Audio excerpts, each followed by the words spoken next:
Good evening, my good people. Listen, welcome to the Wednesday edition of the Blitz Pickup. Now, hey, listen, we got a message earlier. Shout out to Mr. 411. And I don't know what's going on with the NFL, but apparently they're striking people for doing the I guess all 22s or videos. So we do it. We got a slight pivot. We are still going to talk about certain plays, but I don't know about until we get more information. We're gonna have to maybe relax. And then we still got a couple things to talk about, a couple interviews, I guess coaching rumors, things of that nature. But before we get into all that, let me bring up my co-host real quick. Lou, what's good, Lou? Tone, what's good? Hey man, what's going on? hey, hey, Lou, we don't want to get striked on our little small YouTube channel before we monetize. Man, they out here striking even small YouTube channels, Tone, Yeah, man. that is We in kind of trouble, man. crazy. That's crazy. But what's up with you though, man? What's good? What's good? Ain't nothing, man. Chilling, man. Just made it home a little bit ago. And ate dinner, running a little bit late, but we here now, so it's all good Yeah, on my running a end. little late, man. Yeah. How about you? Man, everything good. I mean that last minute pivot, but hey, it is what it is. Hey, we do it live, so you got to do what you got to do. But y'all, anyways, we still got a banger for y'all. But before I do that, man, let me get in the chat, man. Ali, shout out to you, Ali. Early, hit the MF and like button. Oh, hands and feet. I think that's a shout out to you, Lou. You said Hashtag hands and feet.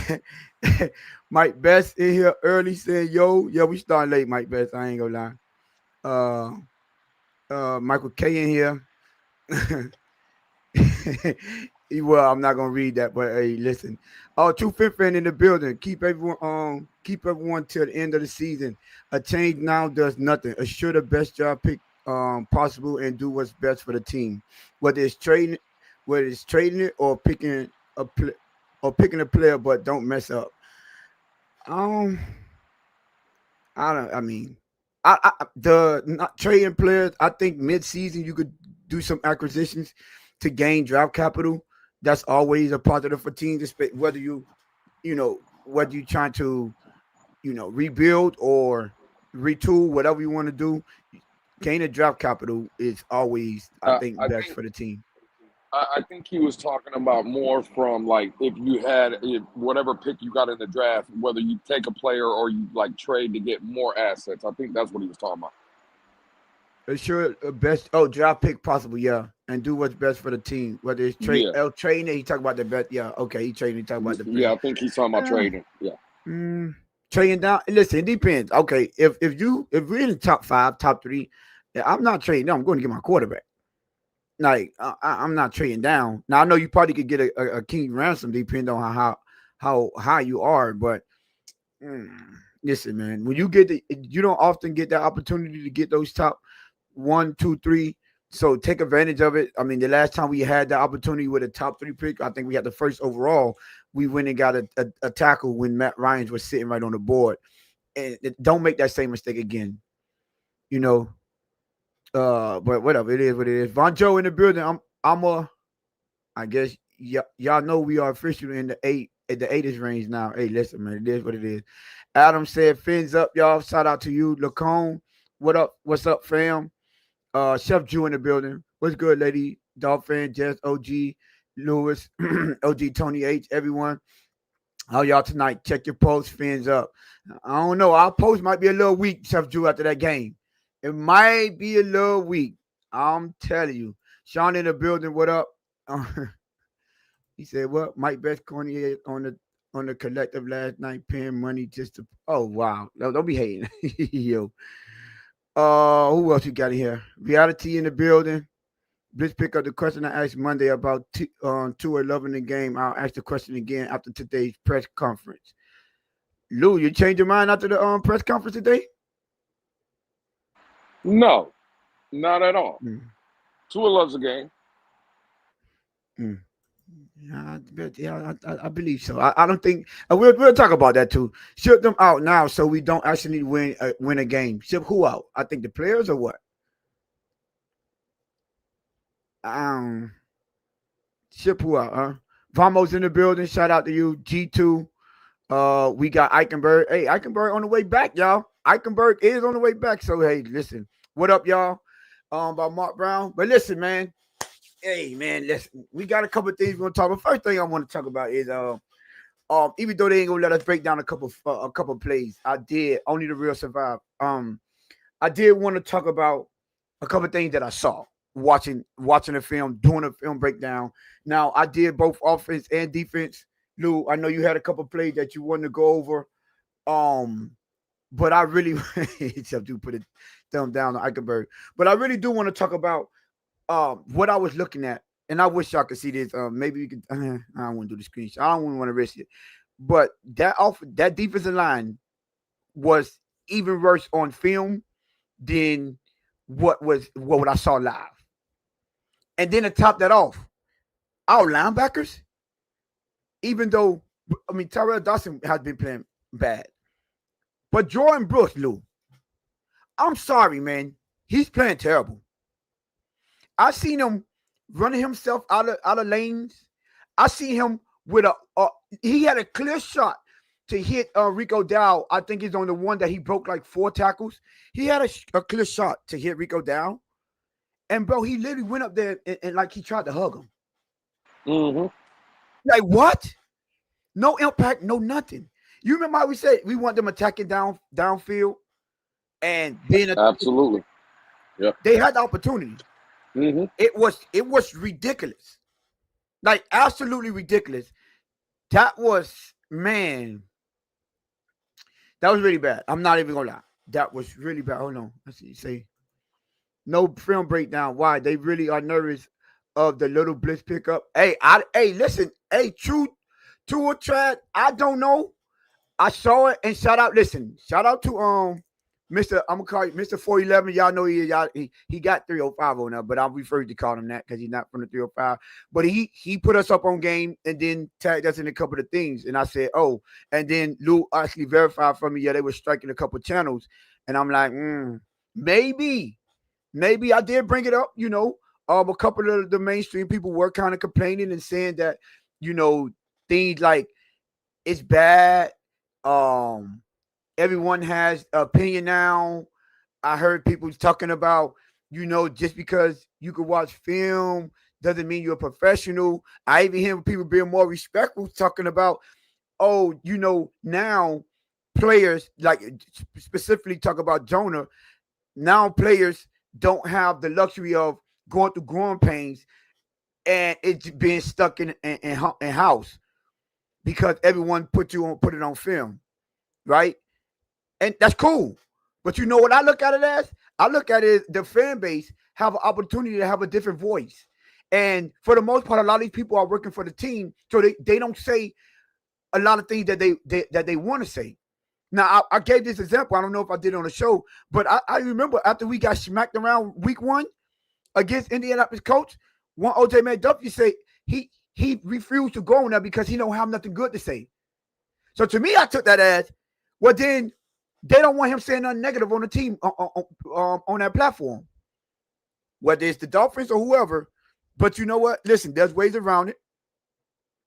Listen, we'll push through it. But what we are going to do is we still going to push, give out the right content and not be, all I'm going to say, we're going to keep it real, right? I can explain it to y'all. I'm going to figure out a way to do it to where, it don't get strike. I got a couple ideas, but I'm gonna run it through with the team to see if they willing to take the risk.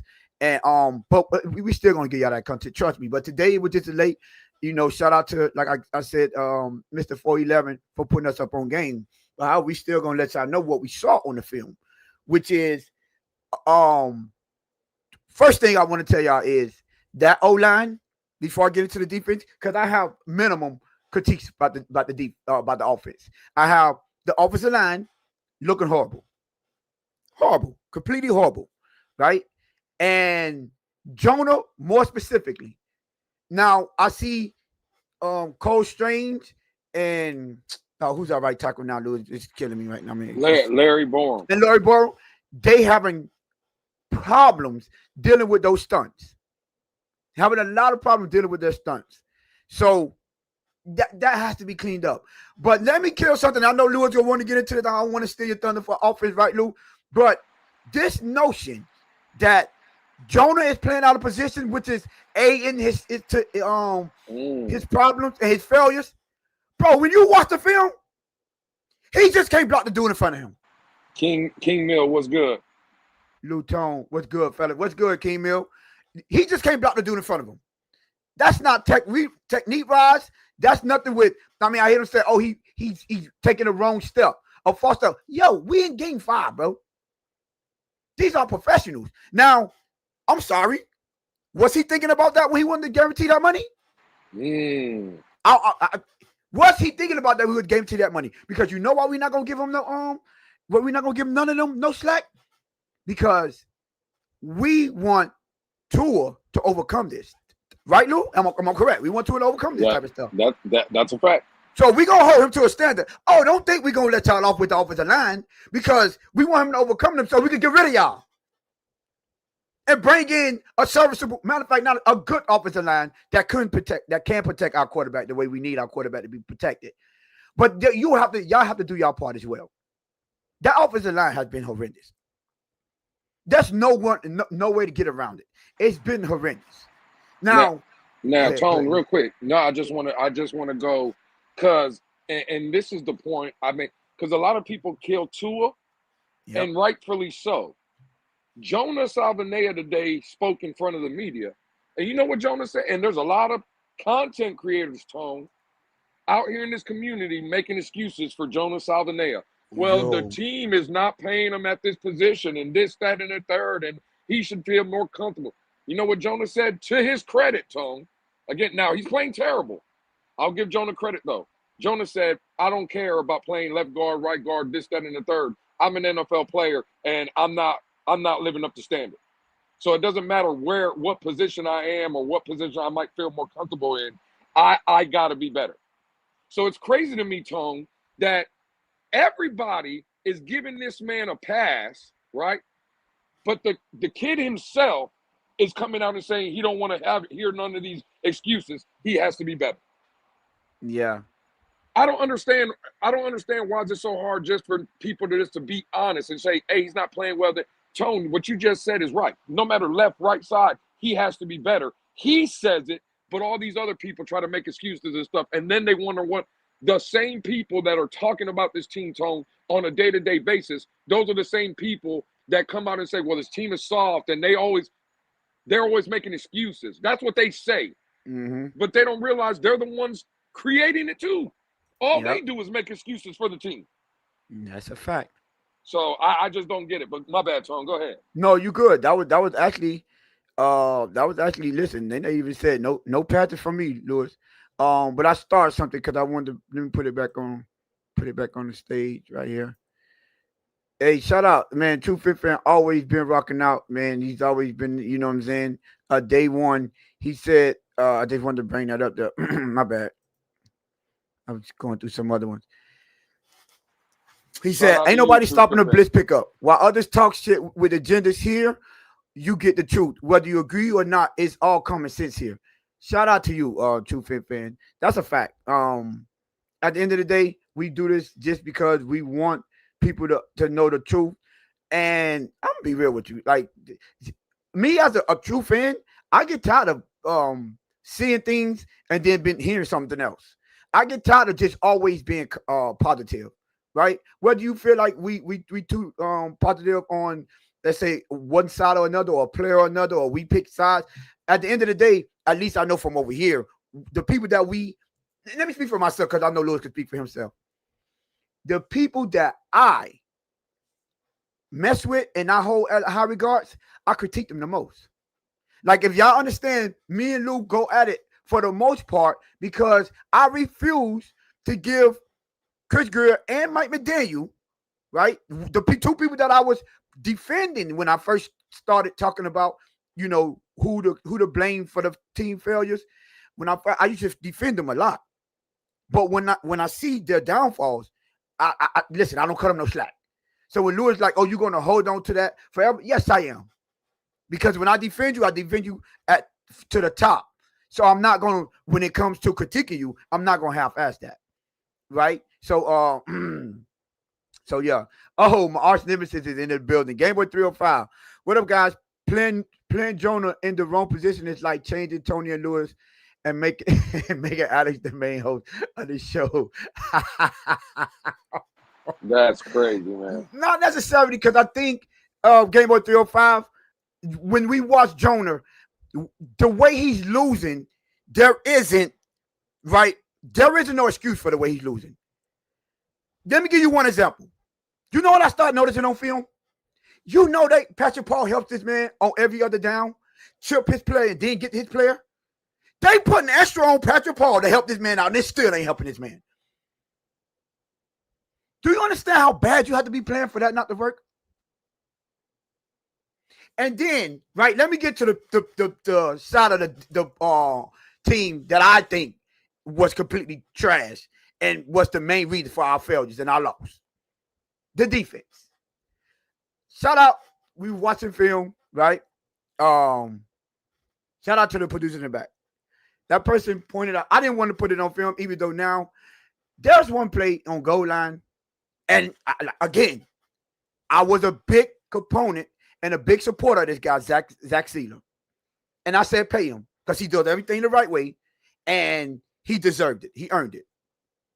I put on the film, Lou, and this man on the goal line, he get blocked to where he's back in a 2-point stand. Remember we were picking at Jonah for being in the back in the 2-point stand? And then when he gets up, he stumbles and run into Jordan Phillips, and Jordan Phillips knocked him on his behind. You know how bad you got that looked on this team? That was embarrassing to watch.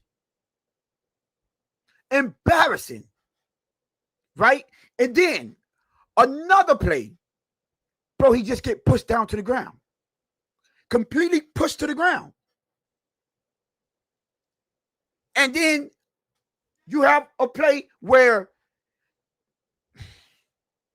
Kenny Grant. Lou, I saw Kenny Grant start on the right side of the line and get pushed all the way to almost out of bounds. Now, I'm over exaggerating, but he got pushed to the opposite hash mark.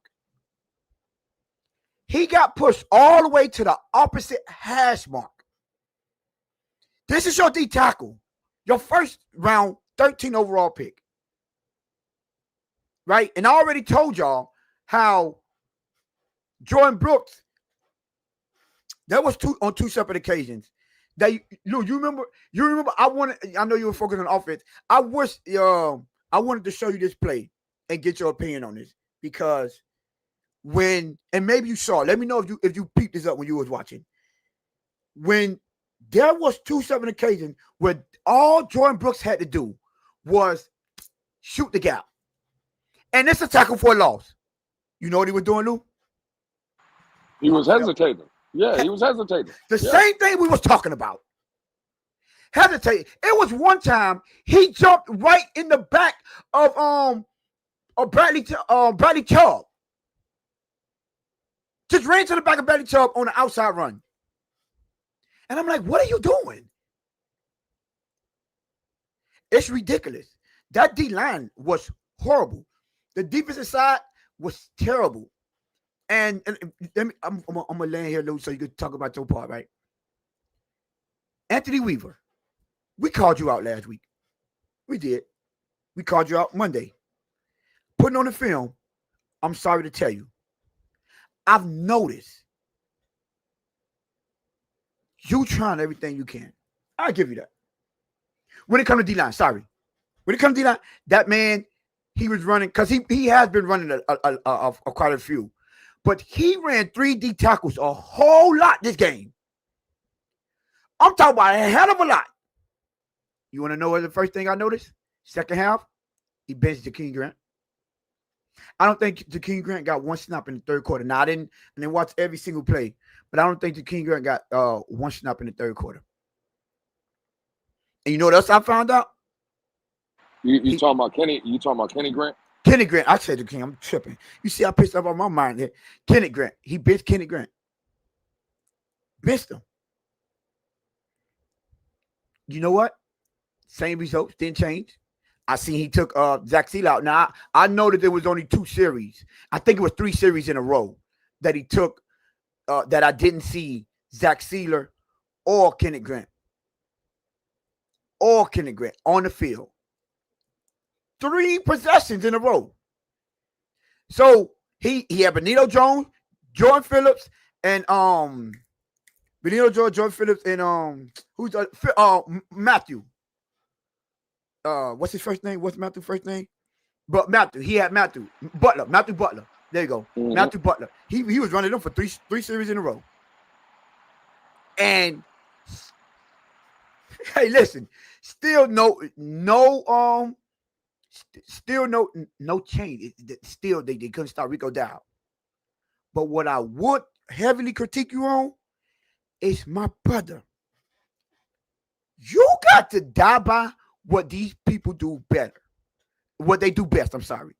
And this zone is killing the secondary.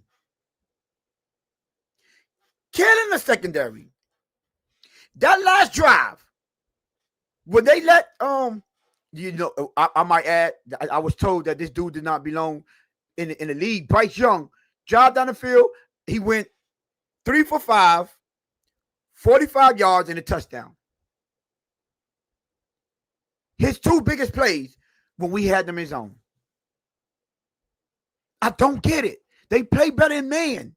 Live by it, die by it. I don't care. But at least that simplify things and not let them get terrible. Man, you should have seen Ashton Davis lost. Then you got Trader and, Tyrell Dawson lost in zone. They're all lost in the zone. Like, what are we doing, bro? Simplify it. You talk about with violence. You know what can make sure people just focus on violence? Simplifying the coverages. Just simplify it. Yeah, Jack Jones with the handsy move, but at least I like the aggressiveness from Jack Jones. I don't care. Listen, you took the words right out of my mouth, Tone. Bro, I like the physicality that Jack Jones plays with. Now, one of them plays when he went to punch the ball out instead of tackling him, that was the one when Rico Dow broke through 4 tackles.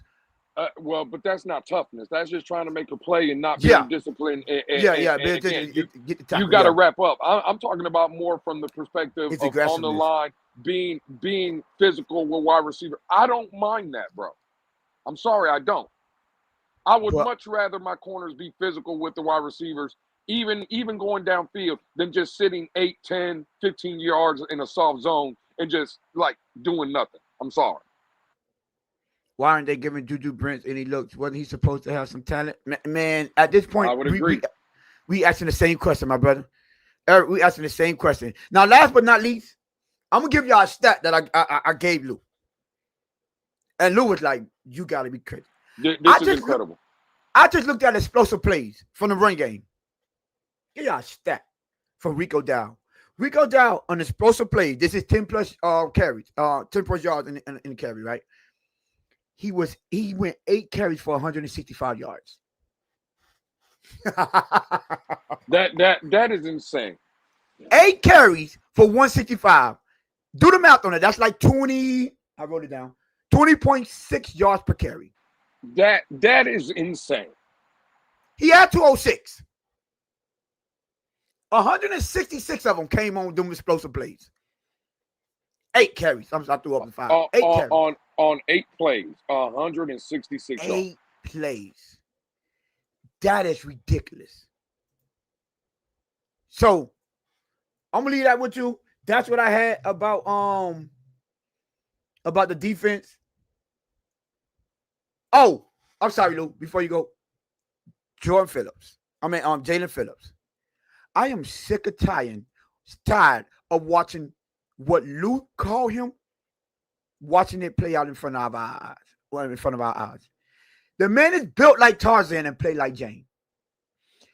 This is the second game in a row that he has the running back dead to rights. Don't just miss the tackle. And then on one tackle, he basically have him dead to right, but let him slip out of his tackle and he falls forward for 3 yards. And it could have been a 2-yard loss turned into a 3-yard gain. That's the difference between third and short and third and long. But Lou, I know you got a couple of things, man. You got to take off, man. If a couple of things you want to talk about. Yeah, Tone. Again, 3 plays specifically from the offense because you kind of highlighted some of the defensive plays, and I just wanted to highlight 3 of Tua's biggest moments that could have been in the game.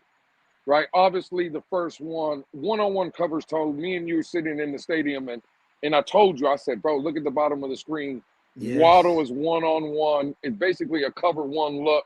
The safety was not even shading the side of where Waddle versus Horn was, right? And I said, bro, automatically, off rip, one-on-one, you got to take a shot here. And this is the problem, Tone, that I have with Tua Tagovailoa. If he stands there, because regardless, he's going to get hit. Even on what he did, not stepping up in the pocket, not setting his feet, not anything, right? He still took a shot. He got hit. So if you're going to get hit, Tone, why not stand in there, set your feet, and deliver a good ball? And this is the problem. We always say, well, Tua overthrows or underthrows or this, that, and the third. He overthrew Jalen Waddle. It was that Waddle had 2.5, almost 3 steps of separation from J.C. Horn. The problem is, if the ball's thrown to the inside shoulder, kind of basically up the seam, right? It's 7 points right there, Tom. Yeah. It's 7. Instead, Tua Tagovailoa, again, throwing off his back foot, bad mechanics. And again, he was going to get hit. He got hit either way. Those are the plays, because, Tone, everybody in the chat, y'all got to realize, most football games, unless it's a blowout, they're coming down to 1, 2, 3 plays in a game. That's really what it is. And those plays right there, that's critical plays, Lou. That's a critical play, Tom, right? And that came early in the fourth quarter. I believe we were still up 17-10 at that point. 17-13. Yeah. Or 17-13. Yeah, I think. Yeah. Again. 10 minutes ago in the fourth quarter. Absolutely, Tom. You scored up what that is, Lou. That's 24-13. It's 24-13. So that you see what I'm saying? To Waddle makes it 31. 31. Thank you. You see what I'm saying? And those are the plays that it just goes, oh, well, we'll get them next time. No. Those are the plays that can win or lose you games. And in this scenario, Tone, that's a play that we can sit back and look and be like, hey, that play right there could have costed us the game. The next one, Tone, last drive of the game, Tua Tagovailoa has Jalen Waddle, and it's virtually the same play. Remember week 1, Tone, against Indianapolis, the first drive, where Tua Tagovailoa overthrew Tyreek Hill on the end cut? Uh-huh. This is the exact same play. Jalen Waddle is running open. If Tua puts it in between the 1 and the 7, Jalen Waddle can possibly split defenders. Now we're off to the races. Even if that's not the case, that's easily a 18, 20, maybe a 25-yard gain. Gets us around the 50-yard line on that last drive. Yeah. Tua air mails it. When you watch the play, it's just bad mechanics. And this one, Tone, I don't understand why. There's a clean pocket in front of him. Mm-hmm. He's standing upright. There's not a player in sight. Again, whether I know people have told us, Tone, well, he doesn't trust offensive line. Well, then get him off the team. If you don't trust your offensive line, or you're scared to get hit, whatever the case may be, bro, these are the throws right here that we need, again, as a franchise quarterback. And Nene saying it back, big-time players make big-time plays in big-time moments. The plays I'm highlighting, these are big-time moments in the game. This is the last drive. Tony, what happens? He air mails it. Cool. Let's go on to the next play, the final play I'll say.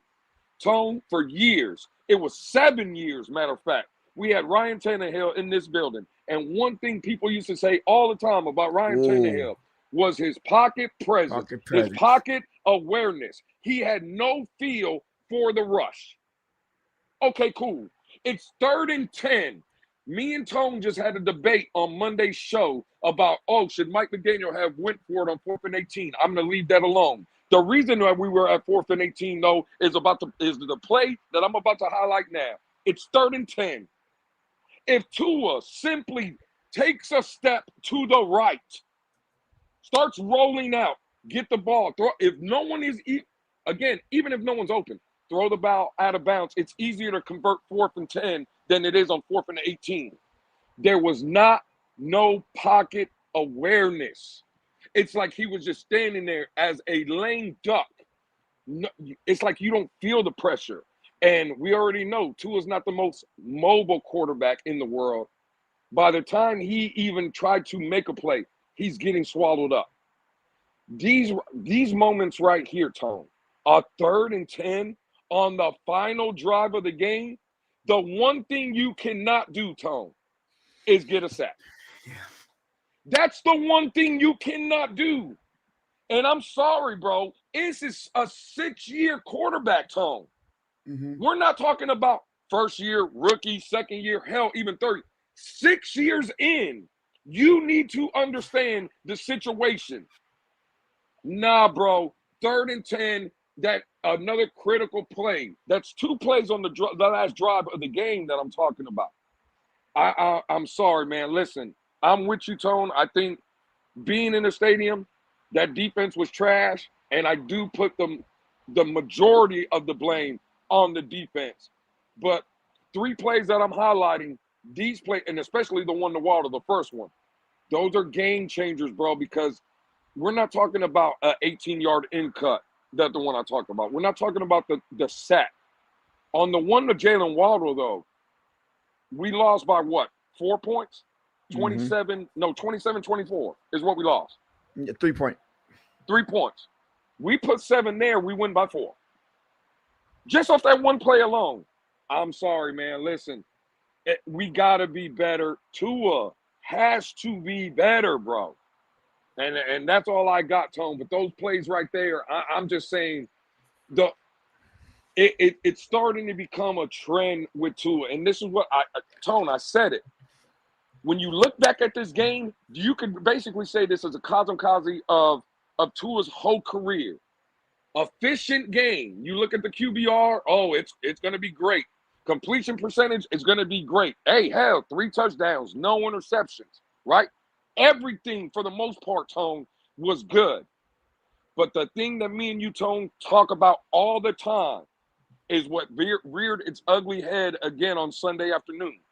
When you need him the most, even after playing an efficient game, clean game, no turnovers, this, that, but when you need him the most, when the moment is there for him, for the taking, for all of us to come into these spaces and YouTube and defend him and see, hey, look at Tua. Look at our guy there.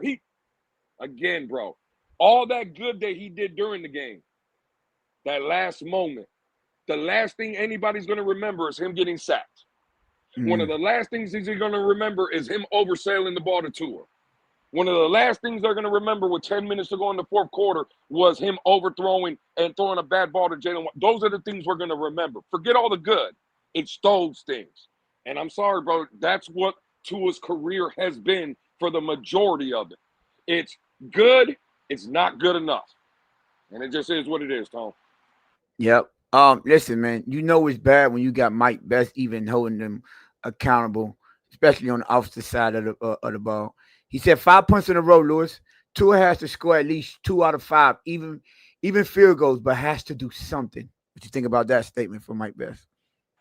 I listen, I appreciate it because at least he's being honest. Yeah. Yep. Hey, Game Boy 305, I'm not even going to lie. That running game was really, really bad. And when you turn on the field, man, you watch our film and our defense, their offense reestablishing the line of scrimmage. Then when you watch our defense our offense against their defense is reestablishing the line of scrimmage. So we lost both trench battles. Both of them. That is completely unacceptable. Like, watching our team, our running backs trying to find opening lanes. And you usually be like, well, man, he had a lane. He should have just cut back. But there's nowhere to run.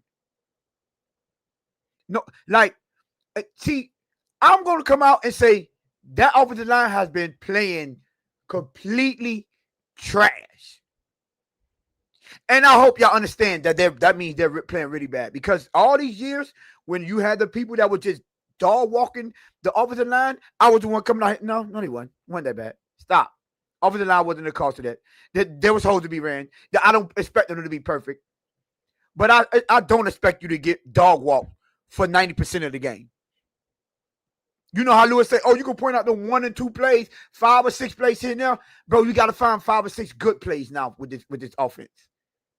In the running game, let me stop, because there was some times when Tua had time to throw, but in that run game, bro, they're really moving people. I'm seeing them overload the left side because they're like, Patrick Paul can't block everyone.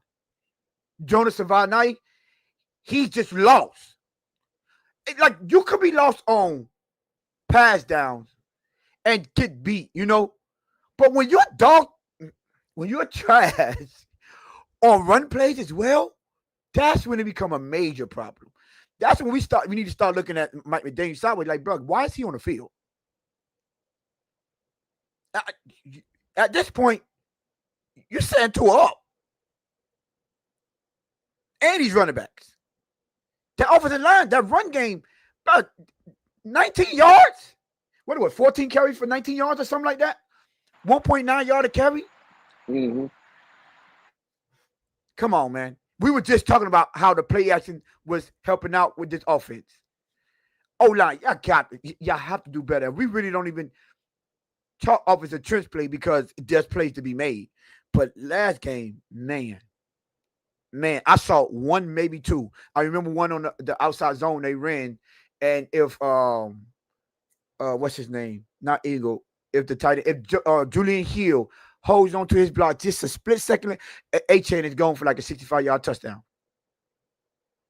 But that's few and far in between. That's not good. That is unacceptable. And listen, Mike McDaniel looked deflated when he left. I see Mike Betts put that in there. Me and Lewis were deflated leaving that stadium. We were. At this point, just, bro, y'all need to leave that alone. Yeah, they just, when it comes to that Jonah, I'm sorry. The people that's out here saying, man, I'm going to give him some time. And no, you don't get time. You know how they were like, oh, they changing the standards. They're changing the way the NFL moves. These second-round draft picks, now they're all taking a stance. Well, you know what comes taking a stance? And you get what you want? Expectations now. Now you don't have the luxury of saying, oh, well, he's a second-round pick. Let's give him a time. There's a reason he was drafted in the second round. Yeah, you had that excuse when y'all wasn't guaranteed money. So now, with guaranteed money come guaranteed results. So I don't want to hear nothing. Guarantee my results. Because you're getting paid to go do a job, and you're getting paid regardless. That's what you want. That's what you fought for. So I want you to execute regardless. I don't care if they put you at slot wide receiver. Block from that position. Figure it out. Find a way to get the job done. Because you wanted your money no matter what. I need you to perform no matter what. And that is no excuses. I'm sorry. No, nah. That is horrible. I wanted to highlight something that came in earlier. Here we go, right here. He said, should we be concerned with Tua being limited in practice with the hip injury? Lou, you want to attack that, Lou? Again, yeah, it's concerning for sure. I don't know how much stock. Again, it's I don't remember Tone seeing anything that would have caused a hip injury or anything like that during the game. Tua looked fine to me. So I know I seen a report today that Darren Waller did not practice. It was considered a veteran rest day. Yeah, and I'm going. it did have help too, but veteran rest, so you know what that means. Yeah, I'm gonna take the approach that that's kind of what they did with Tua as well. Now, if he doesn't practice tomorrow, or he's limited, or Friday, or whatever, and he's still limited, then it would be a bigger concern. I just think, again, maybe he was a little bit sore today, this, that, and the third. Um, it's a concern because it's a hip, but am I overly concerned? Do I think if again the question is, do I think he's playing on Sunday? I do think he's playing Sunday, right? So I guess we just monitor the situation, Tone.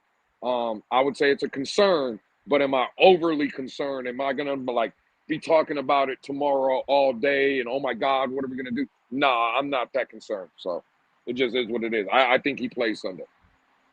I would say this: concern, no.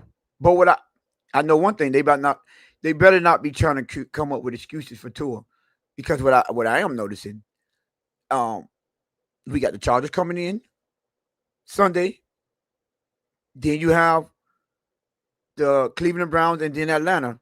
But after that Thursday night, Baltimore, Lamar Jackson probably returning. That starts that. You remember that gauntlet we said they better be what we said, like 7-2 going into that game or something like that. Lou, you remember? I think I had them 6-2 after that first 8 weeks. 6-2. I don't want to hear excuses because them teams that we judge our team on, well, what we now they're getting beat by the bad ones. Hey, Mike Best, I see you comment and say, Tony, numbers wise, Tua is having one of the best seasons. I don't think. Sorry, I didn't highlight it. There we go. I don't think they need excuses. That's why I brought up what I brought up, Mike Best. Because if you get out in front of it and he underperforms in those games, maybe it's the hip. Maybe. He's playing very well. He's playing very well, very, very efficient. He's still not coming up big in the clutch, but that defense, bro, I can't. I mean, I know Lou was talking about the clutch out, cool, but I can't hop on to his performance when that defense is just, bro. Like we had a back and forth of why Mike McDaniel shouldn't have punt, because I had zero confidence in this defense getting a stop. I agree. So, but I don't think, Tone, again, I know a lot of people are already running with that narrative that they're setting up the excuse for Tua, right, with the hit. And again, that could be, I mean, let me not say that's good. That is a fair assumption. Let me just play devil's advocate, though. Let me throw a different scenario at you. Here comes, hey, Tone, wait for it, tinfoil hat. Could the Dolphins be putting this out here to give them well, not even motivation, to give them an out with the contract? Right? No, because it has to be the doctor that determines the injury. No, yeah, no, I'm saying, I get that. What I'm saying is, could it be an easier way to release him during the season if they're saying, hey, listen, he was dealing through things this season, another injury, whatever happens, right? Could that be like an out for the Dolphins to say, hey, we're cutting you, we're releasing you, whatever the case may be, because of the simple fact you're not healthy? Could they be doing that instead of just giving him an excuse? That's what because I'm seeing in the chat, well, they're already setting up their excuse. Yeah. Could it be they're not setting up their excuse? Maybe they're trying to give themselves an out. Possibly. Now we know Tua is stubborn. You remember we had the back. You remember when I said, remember we had that big, you said, oh no, he's not coming back. I'm gonna say, Lewis, I think Tua coming back, which he did. I said, because he's stubborn. He's stubborn. Even if everyone goes against it, he's going to be so stubborn and come back and risk his health. And he did it. So that one, yes, I think the Dolphins are setting him up. And I'm not going to lie, Lou. You know how you put that tinfoil hat on?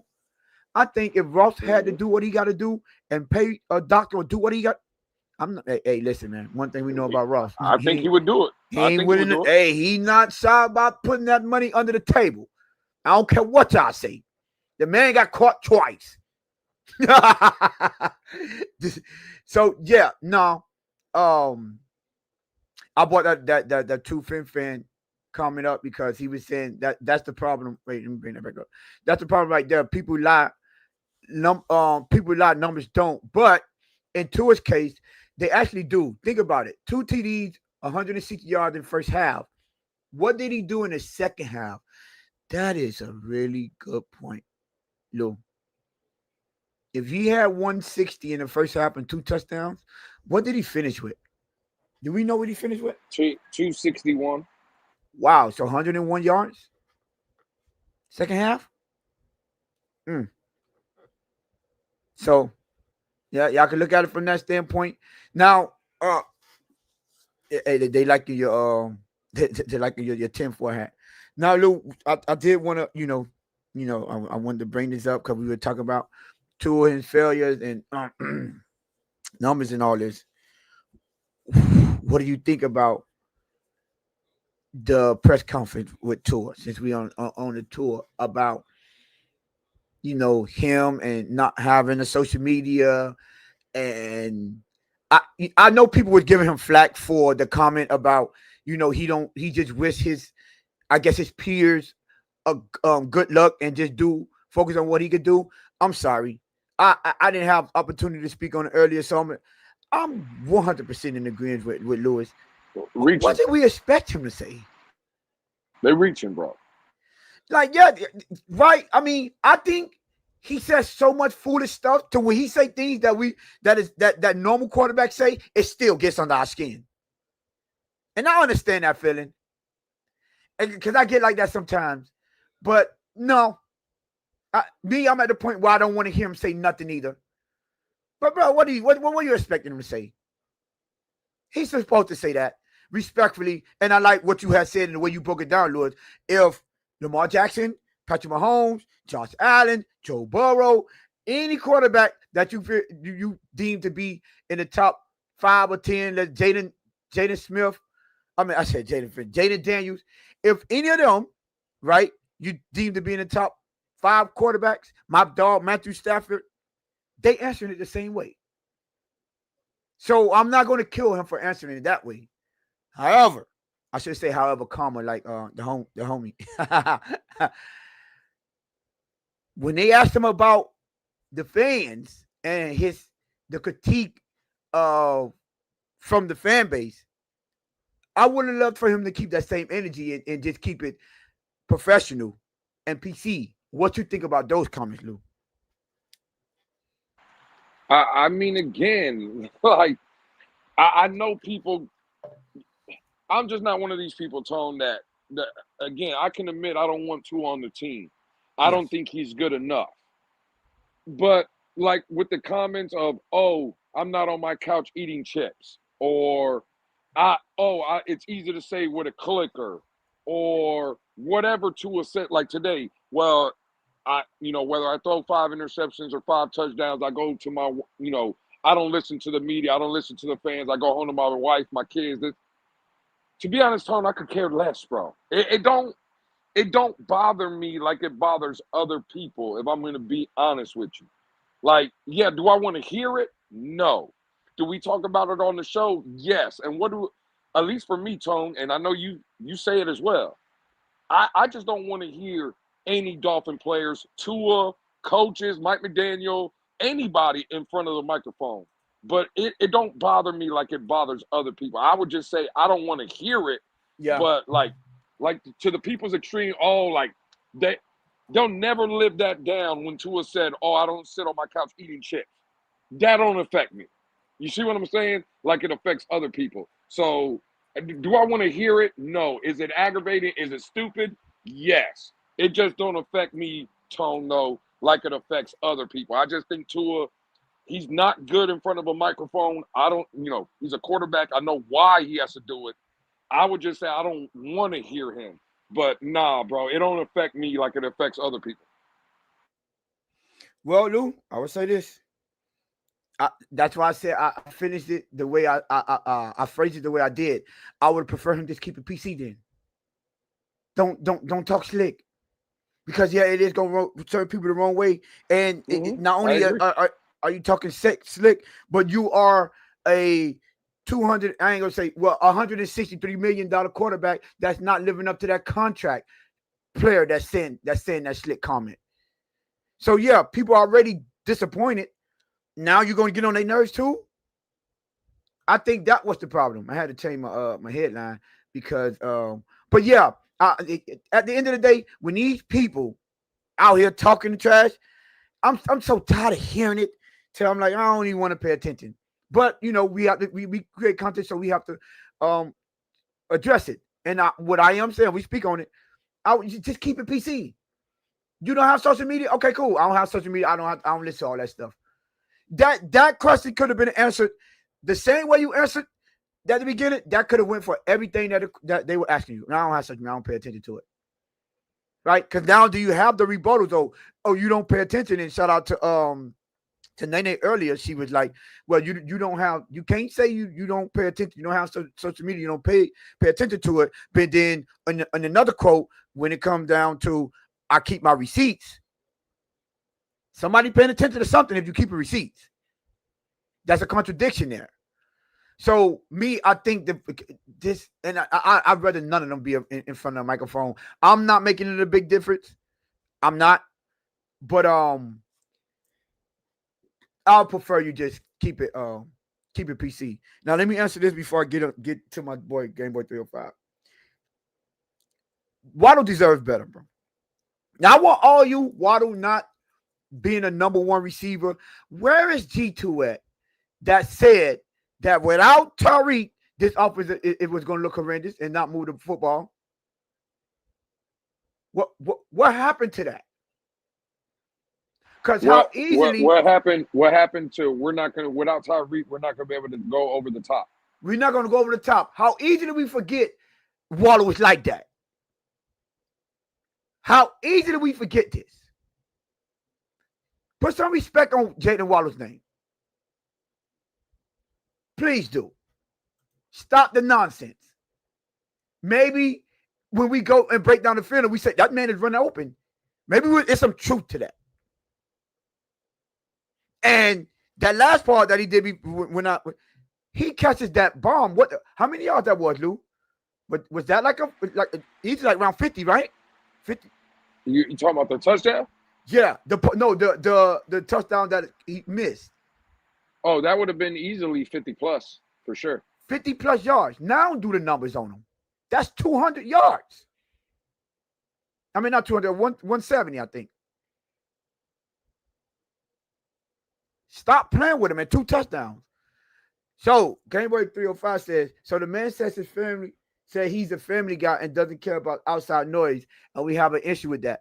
Let me tell you why I have an issue with that, because you make a very, very good point there. When we start talking about his family in the media, everyone that's offending him is going to have problems with that. Every single one of y'all. What does family got to do with football? Y'all remember that big old thing that they was putting his mom in there by saying something bad about that dude that was, I guess, in a wheelchair or something? All y'all went out and defended him. Right? There was a big thing with RG3 and Ryan Clark about don't mention my family name. All the players came out. That is one of the forbidden rules. You do not talk about family. So don't bring them up. Don't open that out. Don't open that up. I'm sorry. Just don't. You can leave that out. You can just leave out that part. You can leave out because it has nowhere in sports. I'm respectful. My co-host here, Luke, he's respectful. I'm sorry though. Everyone on the internet isn't. You see trolling. You see everything. Just don't bring attention to it. Leave that part out of it. If you're a family man, be a family man. But when we're talking about sports and sports and fans interaction, if you want to go that route, I don't want to hear you complaining when we say, man, we don't care about your family. Well, I hope he keep the same energy. I would prefer you just keep it out. That's just me. Mm-hmm. Mm-hmm. Go ahead, Lou. The homie Sean says Waddle's not a true top level wide receiver one. He's a top 2 wide receiver. He can't make the catches that top wide receivers make. And What? if you're talking about going up and high pointing the ball like Randy Moss used to, or Julio Jones and stuff, I would say that is a true statement. If you think that Jalen Waddle can't go over there and do what Jamar Chase does with a real-time quarterback in Cincinnati, you have lost your motherfucking mind. Earlier, Sean was saying it's the Panthers, let's chill, and this and that and the third. Well, again, I know Sean. Sean knows football, and I know Sean watches film. Jalen Waddle gets open against the Buffalo Bills. Jalen Waddle gets open against the Philadelphia Eagles. He gets open against the Kansas City Chiefs when we played them too. If the ball doesn't come to him, that doesn't make him not a good wide receiver. Playing the wide receiver position, Tone, and everybody else is a dependent position. You depend on someone to get you the football. I'm here to tell everyone, if you put Jalen Waddle, and I don't know how many times Sean, I don't think he goes and travels like that. I think when the Dolphins might go to Buffalo or something, he kind of stays out there. He goes to a lot of those games. I've been to multiple games in Miami and elsewhere, and I've seen Jalen Waddle play football. If Jalen Waddle had a competent quarterback, put it like this, Tom. Put Jalen Waddle with Buffalo, he's a 1,600-yard receiver. You put Jalen Waddle with Kansas City, he's getting you 1,700. You put him, imagine, Tom, you put Jalen Waddle with the Rams and Matthew Stafford. What you think Jalen Waddle's doing over there? Nah, he might break some record like Puka might be like Puka online to do. We need to stop with the Jalen Waddle is not one of those guys. Again, high pointing the football, this, that, and the third. I would agree with Sean if that's the point he's making. Nah, bro, I'm sorry. Jalen Waddle, just because he plays with Miami and might play with a quarterback that is limited in some of the things he can do, right? Easily, and I know it was against the Carolina Panthers, but if he had 110, 118, 110, whatever yeah, it was, 110. Okay, if he had 110, he could have probably left again the Carolina Panther game closer to 180, maybe even 200. And that's a fact. And that's on a day-to-day, that's on a game-to-game basis. Let's not hold him against him, Tone, that for the last 2 years he's played with Tyreek Hill. Jalen Waddle, I'm here to tell people right now, Jalen Waddle's like that. I'm sorry. Respectfully, Sean, I disagree. I believe Jalen Waddle is one of them ones. He said, hold on, let me bring it up. Just talking about being an X receiver, I don't think he's a true wide receiver one. I think he's an elite wide receiver two. Let me explain to you why I think that is false as well. Bring this one up. He said, I don't want to live in a world where Waddle is our wide receiver one. He needs a complement, a real X wide receiver. That play that Lewis talked about when he was wide open, he was at the X position and he was going against one of the top 5 cornerbacks. If you keep it in the league, in J.C. Horn. If you got him in your top 5, easily top 10. He was at X. So, I mean, maybe you don't like him because his height. Give you that. But to say he's not a true X, I just can't rock with that because I'm seeing him run plays out of the X position and get open against top number 1 cornerbacks. We forgot how he cooks. What's his name? Sauce Gardner. Gardner. Mr. Holdman in Sauce Gardner. Cooks him. Y'all forget how he cooks. What's the other dude from the Patriots? He lights them up when he go against them. The top tier cornerbacks. So saying he's not an X, I just can't get with that. Now the height and the soft body, I'll let you get that off. I prefer. Now listen, I prefer he be my X be 6'3", 6'4", 6'5". Yes, but to say no because of his height, I just don't think so. But we'll see. We'll see. Time will tell. I just have not seen anything that leaves me thinking he's a top level wide receiver one in the league. I'm sorry, I just haven't. Not in 5 years. The league wide receiver 2 making big time plays too. No, not like Waddle is. Not like Waddle. Find me an elite wide receiver that had the catches that he had in 2022 season with that average. With that amount of average. Find me any elite wide receiver that averaged 18, led the league in yards per catch with that amount of targets and amount of catches. You're not gonna find that. But yeah, listen. Before that, Lou, it's still 29 of y'all in the building. Make sure y'all hit the like and the subscribe button, man. As you can see, no one can stop this show from going through. We still, even we got the pivot last minute, we do our thing. But last but not, well, I don't even say last but not, but Mike McDaniel, do you consider that? Because I know, who it was? I think it was Steve said that it was taken out of context. Do you think that was a possible shot at Tua, Mike McDaniel's statements about, I guess the pressure that comes with being a franchise quarterback? Yes, absolutely. I think he said if you can't take the pressure to get out of football or something like that. Yeah, basically. And again, we all know that Mike McDaniel is not going to physically come out and throw Tua under the bus. We know that, right? But is he taking subliminal shots? Absolutely, he is. 1,000%. Tone, I know somebody that this before is factually incorrect, by the way, Sean, but go ahead. My bad.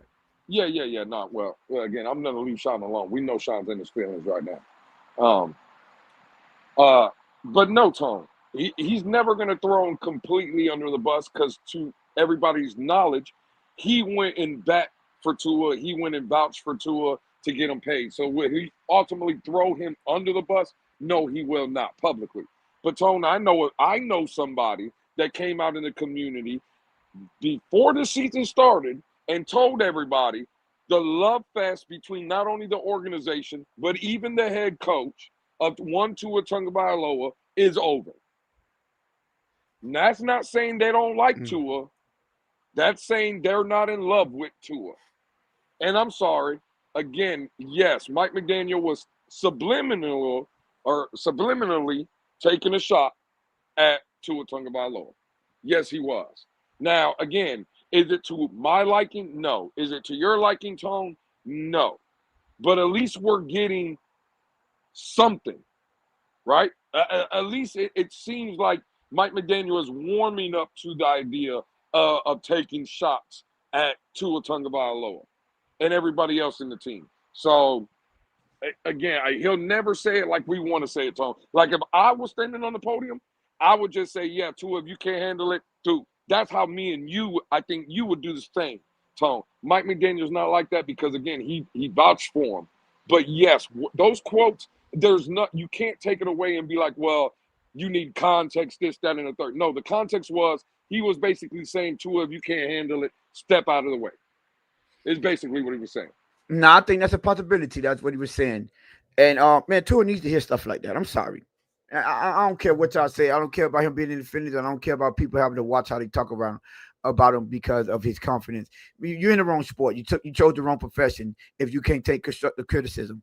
And you gotta, man, coaches used to be tough and hard-nosed, and I know people saying it's a different era and all that. But you know what? At the end of the day, discipline is discipline. Accountability is accountability. A standard is a standard.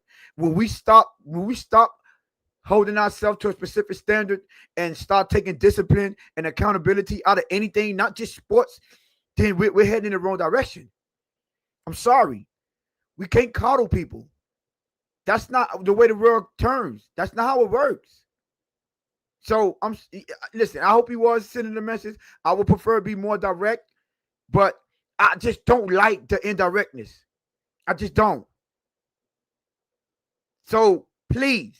And speaking of that, Lou, Mika Fitzpatrick, you remember he came out in the press conference and they asked him about Jakeem Grant and him being motivated. And I don't like the fact that he said, now, I'm not saying that Jakeem Grant doing this, but I'm just speaking on, no. Say what you saying. Say it with your chest. Mm-hmm. Mm-hmm. If you need to be motivated, right? You're in the wrong profession. If you need someone else to push you, you're in the wrong profession.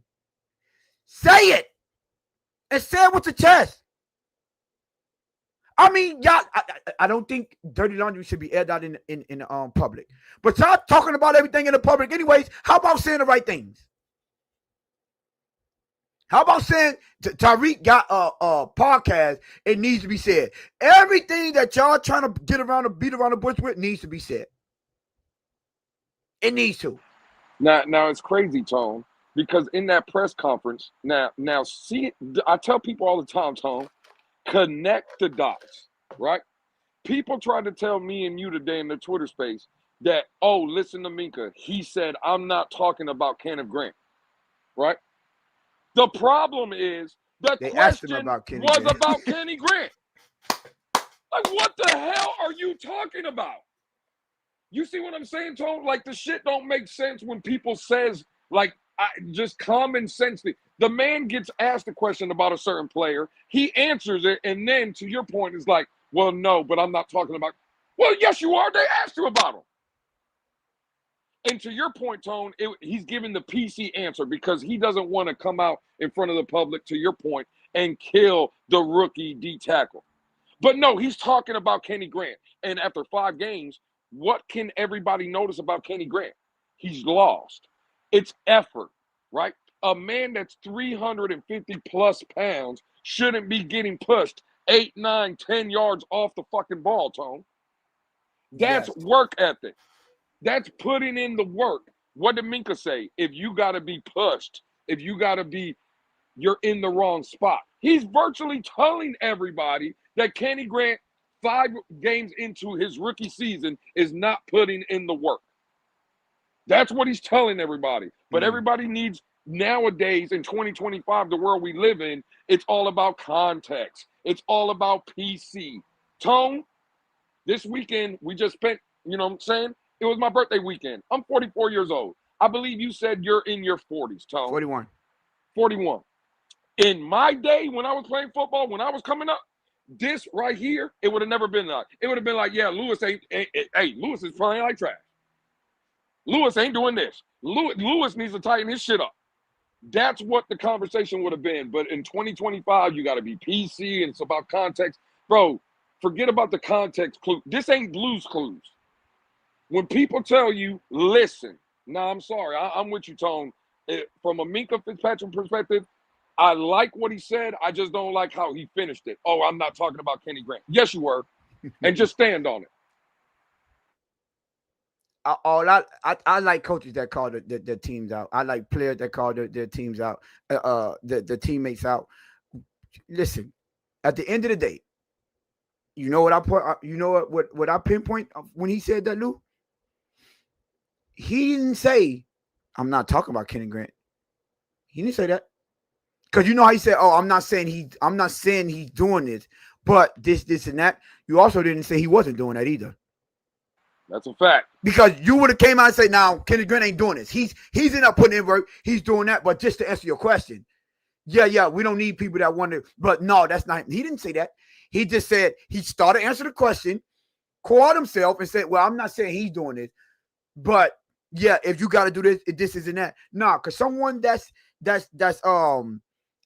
doing their job, you're going to make it plain and simple that it's going to be very clear. I'm not talking about him because he's not one of the ones. He's in the building putting in work.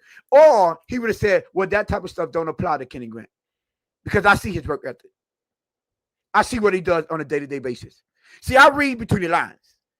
I pay attention to how people answer and what they say. And I'm like, if I'm saying, I'm like, yeah, you're not saying that, but that sounds PC to me because when people are doing their job, you make sure you let it be known. You let it be known. No, not him. That's not even a question for him. Now, but keeping it PC lets me know everything I need to know about how you answered that question. So, sorry, but I don't let stuff like that get past me. Now, you know what? And to your credit, hold on, don't we got a couple of memes of coaches when they ask dumb questions? You know, our team says, oh, we're not dog trash. Our team says, "Oh, it's not for the lack of effort," and they speak positive. But what about coaches like Jim Mora Jr.? Playoffs? Don't talk about it. Playoffs? You kidding me?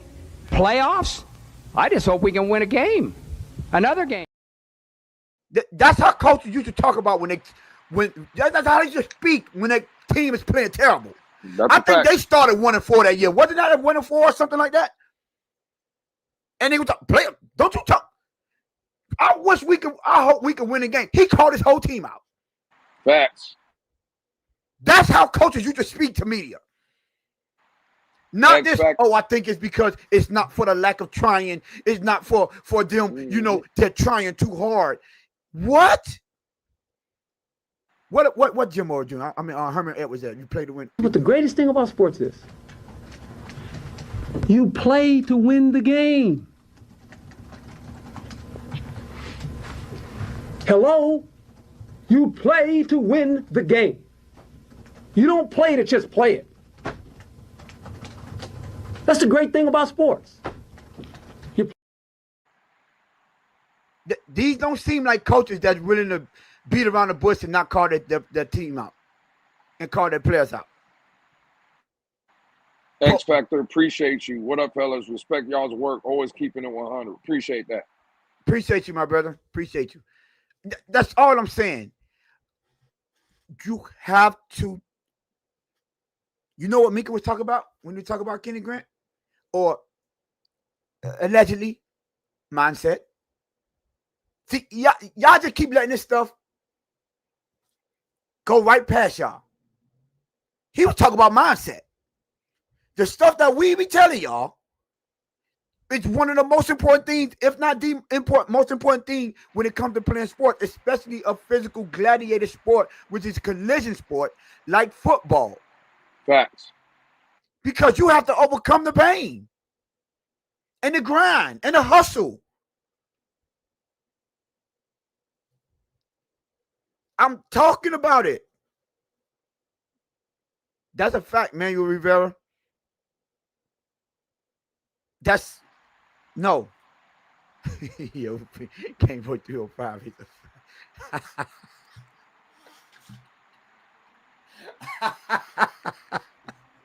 That's crazy. Yo, I know he could win the show. I do want to get to this question right here, Tone. Oh man, what question? What is it? So it says, Tone and Lou, thoughts on Rex Ryan being our new head coach? Now, okay. Tone, there was a report yesterday, Tony Pauline. I know you said you've never heard of him. Again, a lot of people say a lot of things. I will say he's credible, right? I've heard of him. Oh, now you credible because you said something you like. I ain't got it. No. Well, again, I'm saying even if I didn't like it, I can't take it away. He is credible, right? What I mean by credible, I know he has inside sources, right? Let's just say that. So, and I don't think people like that, like the Adam Schefters of the world, the Tom Pelisseros, those kind of guys, I don't think they put things out without there being some kind of factual information. For that, they would just keep it to themselves, right? Now, I don't know if Rex Ryan becomes our next head coach or not, and I don't think Tony Pauline said that. He just brought up the fact that, again, the Dolphins, and he's been hearing rumblings, this, that, and the third. But to get to the question, I'm all in on Rex Ryan. I know a lot of people gave me pushback. A lot of people have concerns that he hasn't coached for 9 years. He's been away from the game for 9 years. Again, he hasn't been away from the game. He still works for ESPN. He's an NFL analyst. When you're doing that kind of work, you're in the game. And I think people, for the most part, Tone, forget a major part for Rex Ryan. Rex Ryan could be out of the game for 15 years without coaching, 20 years. His family, right, specifically his father, is one of the greatest defensive minds this game has ever seen. There's certain names in the NFL that resonate in the NFL. The Ryans are one of those names. Buddy Ryan remember that 85 Bears team 85 that Bears, everybody yeah. loved? And again, the Dolphins were the only team to beat them. Guess who the defensive coordinator was during that time? Buddy Ryan. Buddy Ryan, yeah. Rex Ryan's father. Buddy Ryan was also the head coach for the Philadelphia Eagles at one time. Again, Buddy Ryan, Rex Ryan, the brother Ryan, they're football royalty, right? Rex Ryan also took a Jet team to back-to-back AFC championship games with a guy who is known for a butt fumble. Mm. Rex Ryan was part of one of the greatest defenses in NFL history, the 2000 Baltimore Ravens, that won a Super Bowl with Trent Dilfer as their quarterback. And I think they won a lot of games where Trent Dilfer was throwing 8, 9, maybe 10 passes a game.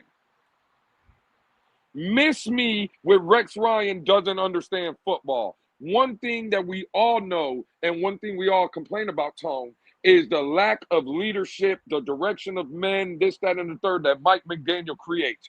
Rex Ryan walks into this building. He's walking in with a white beater and house shoes, Tone. Do you think, now I'm going to ask you a question, Tone. Jalen Phillips the other day in front of the media came out and said, this is not, don't worry, guys, we're not a dumpster fire. This is coming from a defensive player. Do you think if Rex Ryan was the head coach of this football team, Jalen Phillips would be telling people in front of the media that we're not a dumpster fire? No. And if he did, Rex Ryan would correct that.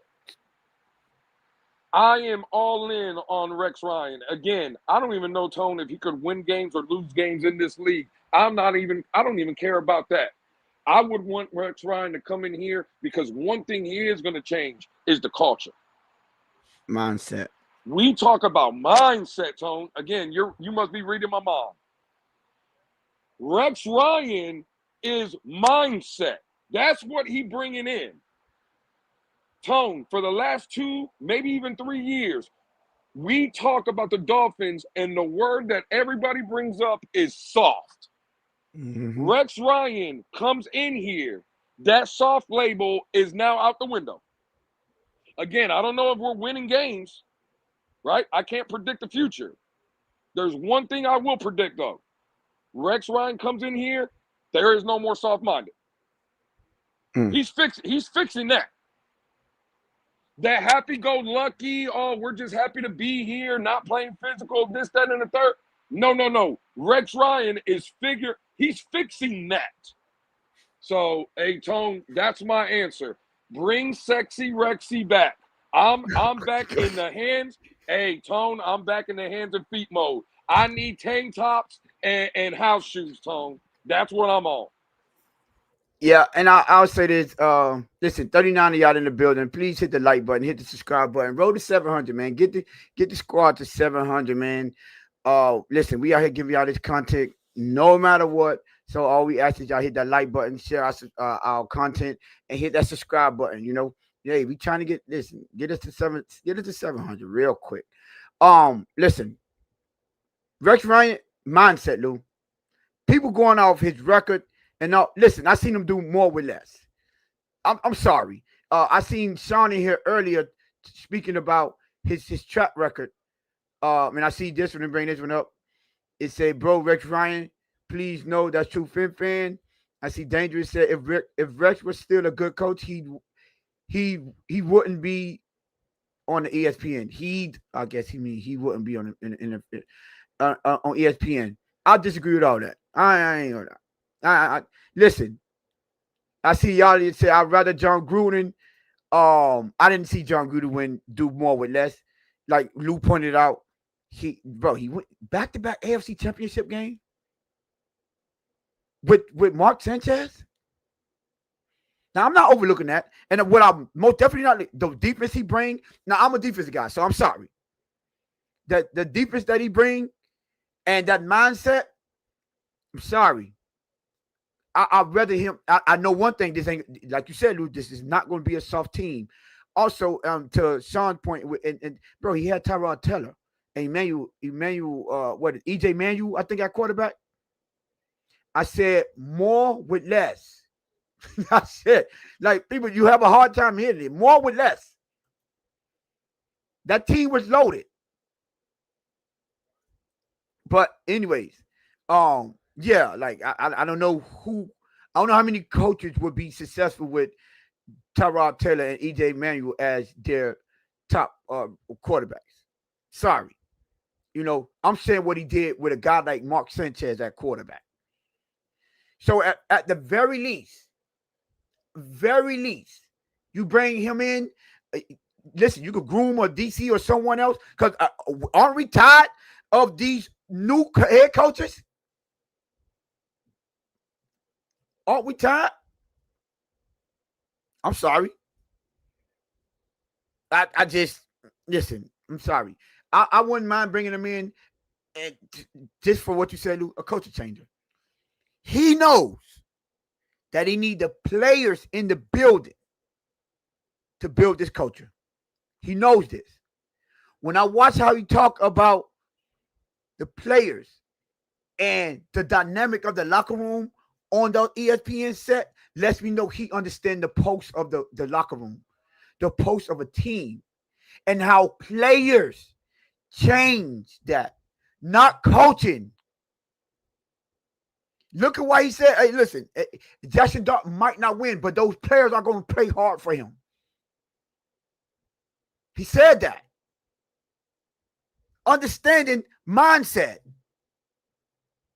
Now, will he be successful? I don't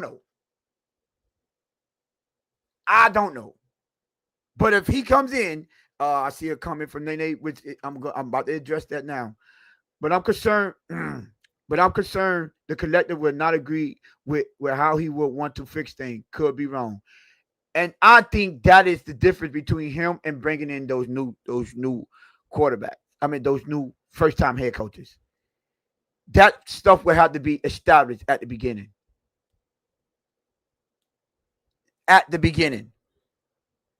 So, I'm sorry. If he comes in, to me, my mindset would be they have an understanding that you got to let Rex do it his way. Now, would they? Now, rumors is, and I'm not one for big rumors. That's probably what's the problem with Jim Harbaugh. He didn't like the way it was set up, so he wasn't taking it, or he didn't want to wait for whatever the reason was.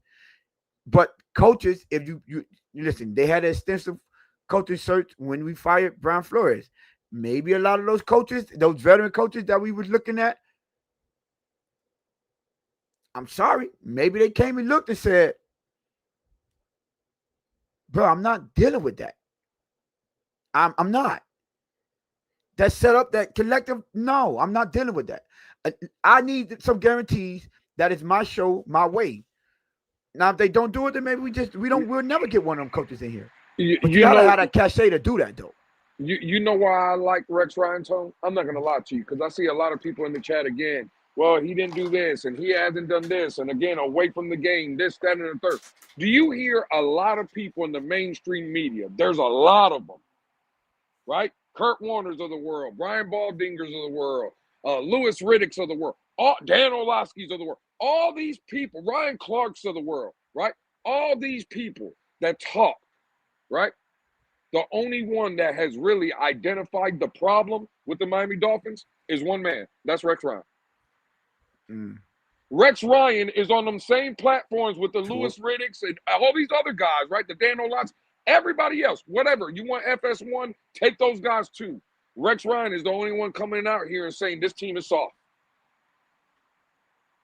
Rex Ryan is the only one saying that no one respects Mike McDaniel, that, again, he's lost the locker room and this, that, and the third. Rex Ryan's the only one that's saying that. Rex Ryan ain't talking about X's and O's like Dan Orlovsky is, and Louis Riddick is, and Brian Baldinger is, and Kurt Warner is, because Rex Ryan knows that this team is talented enough to win games. You know what Rex Ryan is talking about? Mental. Rex Ryan is talking about the real issues in that locker room. Players are soft. They're weak-minded. And that there has to be something that is said about that. Rex Ryan is identifying the problem that me and Tone have been trying to tell y'all for the last year and a half. And while you and everybody else out there is listening to the Brian Baldingers of the world about 22 personnel and who's going to be the X receiver and what is Tua going to do on this play, Rex Ryan is saying, screw all that. This team is soft. Give me a guy like that who can identify the problem. The problem here in Miami is not talent. It's never been talent. The problem here is they are weak-minded. When they punch or get punched, they don't punch back. I seen Rex Ryan with a way lesser team go into New England and win in the playoffs. I seen Rex Ryan go into Pittsburgh with Ben Roethlisberger, Mike Tomlin, all those guys over there, that great defense over there, win the game. That's what I've been seeing from Rex Ryan. So y'all can miss me about how long he hasn't coached and what it is, that, and third. That man knows football. That man has identified the problem of the Miami Dolphins. And again, for me, sign me up. Yeah, and I don't listen. Y'all talk about wins and losses. I'm talking about changing the whole culture. So y'all can have whatever y'all want. I understand what the problem is. Just like Lewis said, you gotta identify the problem, and he understands they're solved. So listen, I don't care. Just get the job done. Again, 42 of y'all in the building. Make sure y'all hit that like button, that subscribe button. Listen, man, we out here giving y'all this content, so y'all just hit the like and the subscribe. But Lou, at the end of the day, I'll tell you this: whether it's Rex Ryan, whether it's John Gruden, I don't care. What I don't want is another soft coach in this building. I don't. That's why I'm not open to having another first-time head coach here. I'm not. I need someone that comes in here and demand something off the back. These first-time head coaches, they're not in a position to demand anything. They aren't.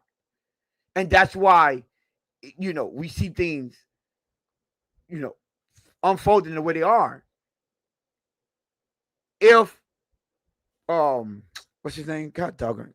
What's our coach? If Brian Flores was a coach with some experience, you think they would be ignoring him, telling them, no, y'all are the problems?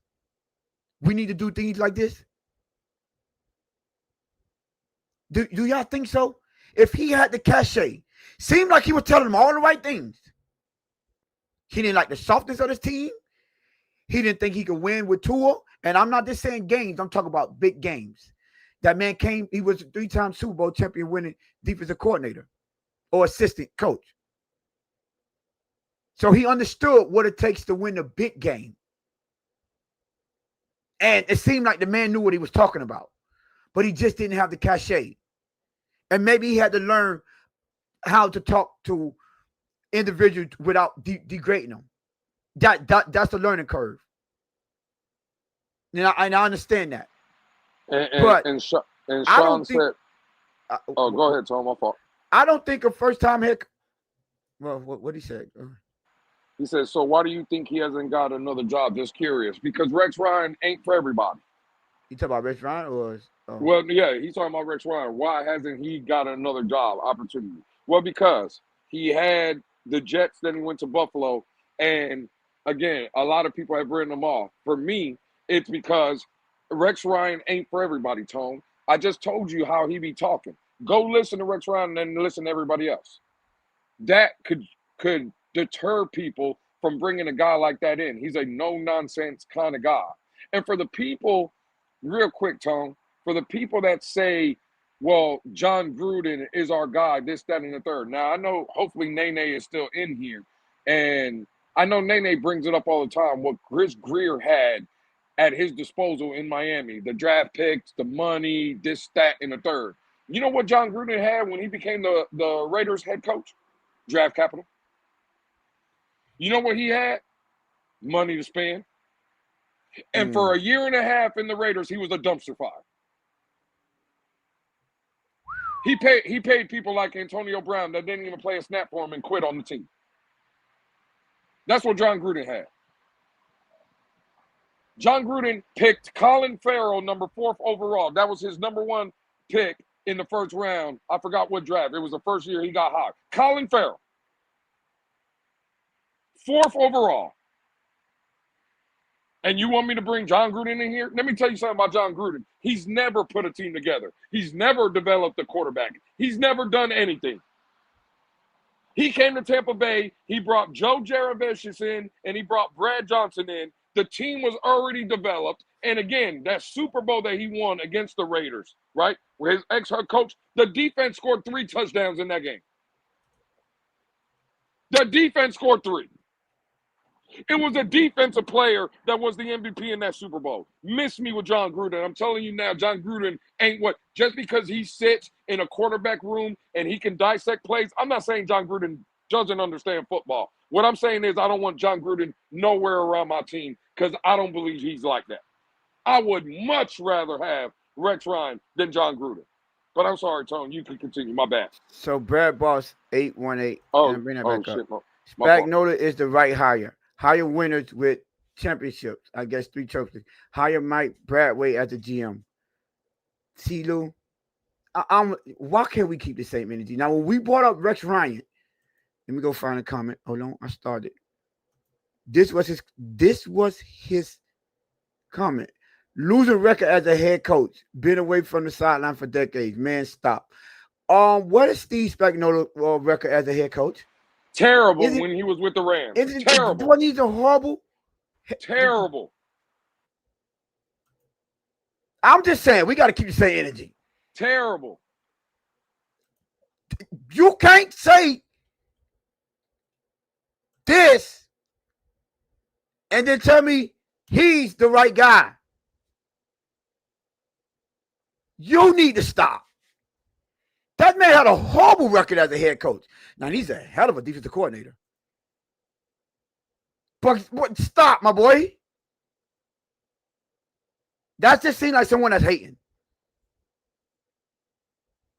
But he's a great defensive coordinator. But we talk about head coaching. Nah. Get out of here with that. But anyways, man, listen, man. Listen, it's still 39 in the building. It's 39 of y'all. Sorry. Make sure y'all hit that like button, hit that subscribe button. And we went over an hour and a half, and we had to do a late pivot because, they were hating on the, we didn't need no strike on our channel. Not our small YouTube channel. So, but Lou, before we get out of here, you got anything else, man? Hey, man, tonight was a great episode, Tom. No. Great episode. They're trying to hold us down on this small YouTube channel, but they can't do it, man. All right, man. Listen, man. Well, with all that being said, we appreciate y'all. We'll see y'all next time. But Lou, you know what to do, man. Get us up out of here. Hey, man, listen, this has been the Wednesday episode. Supposed to be the film breakdown, but again, Tone told you on the beginning of the show, they're trying to start striking people. They don't like YouTube content creators taking their shine, man. So again, we'll see y'all Friday. For Tone, for myself, for the producer in the back. Hopefully Jess is somewhere safe and being good. Y'all know what it is, man. This is the Blitz Pickup. See y'all Friday. Y'all know what to do in the chat. Bang, bang, bang, bang. Yeah, Friday it is, man. Y'all peace out.